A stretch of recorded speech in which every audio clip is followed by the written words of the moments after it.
So, being Chinese, I guess it's weird to hear this from me.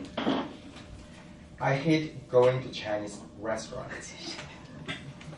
If you wonder why, it's not the restaurants, it's me.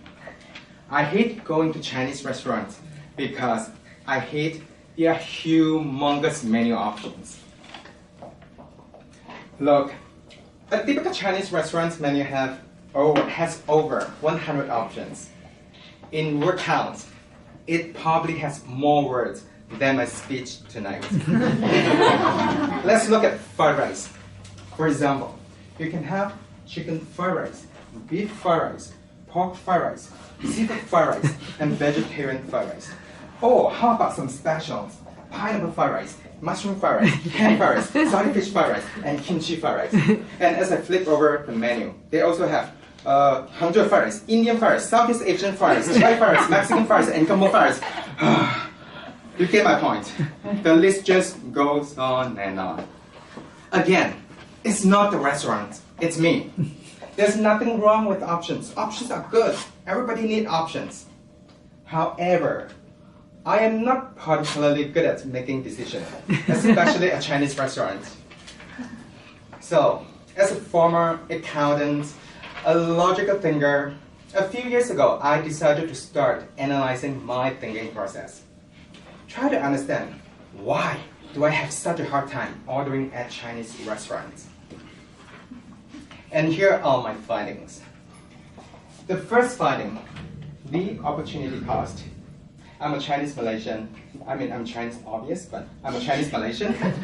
And I grew up in a Chinese community. I ate out at Chinese restaurants at least 5 times a week.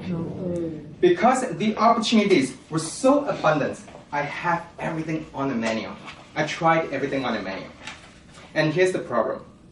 Since I moved to Canada, I rarely go to Chinese restaurants. Probably like once every 2 months. So when I go, you can imagine, I always get very excited. I want to have everything on the menu, and of course I can only have one out of 100. What? Let me see. Which one should I have? Last time she suggested dim sum, no? Yeah, I'm not gonna have dim sum. I can either have the seafood fried rice or the Shanghai noodles. Both are my favorite. Yeah, let's go with seafood fried rice. Hold on. No. What if the seafood fried rice isn't as good as I expected? Then I will miss out on that delicious, juicy Shanghai noodles. Well, let's just looking at 2 dishes. On the menu, I probably have 20 favorite dishes. Imagine, now I have to analyze the opportunity cost for each dish that I chose against the other 19 dishes. My husband doesn't like going to Chinese restaurants with me. And again, it's not the restaurant, it's me. Because it's going to be a while before I get to eat. Second finding, risk aversion. Let's say I finally picked a dish. Yes, the seafood fried rice. Whew. Oh, hold on. That emotional struggle doesn't stop right there. Now, I also have to consider all the new dishes that I've never tried before. Let's say there are 10 new dishes that appeal to me. From the 10, I have to choose one again. Let me see. Honestly, at this stage, the thinking process is so complex that I can't even tell you how it works. But magically, I managed to eliminate 9 dishes and pick a winner. The Peking duck. So here comes the finale. We have the seafood fried rice earlier, and we have the Peking duck. The safe choice versus a slightly exciting choice. Which one should I have? Peking duck. Peking duck. See, the decision seems very easy for Frederick, but not for me. The reason being, as much as I wanted to be, but I am not a risk taker. So often, I would need my husband to help me with the decision.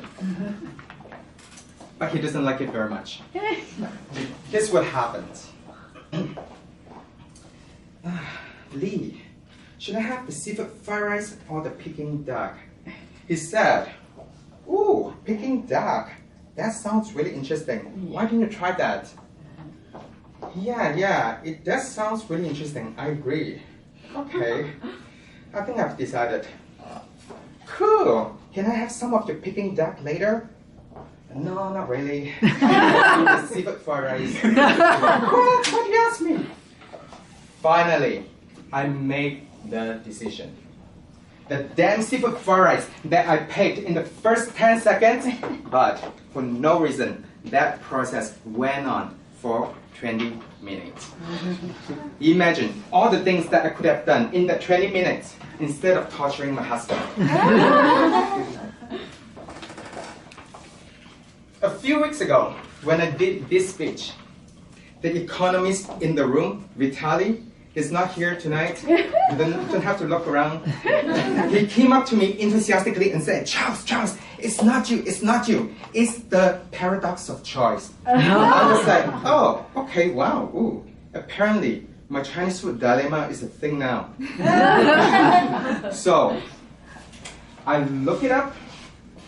The paradox of choice is a theory introduced by an American psychologist, Barry Schwartz. We know that autonomy and freedom of choice are two very important components in a society well-being. However, the theory suggests that too many choices often lead to regret, anxiety, and depression. Look at me. So, as it turns out, it's not me, it's the restaurant. Thank you.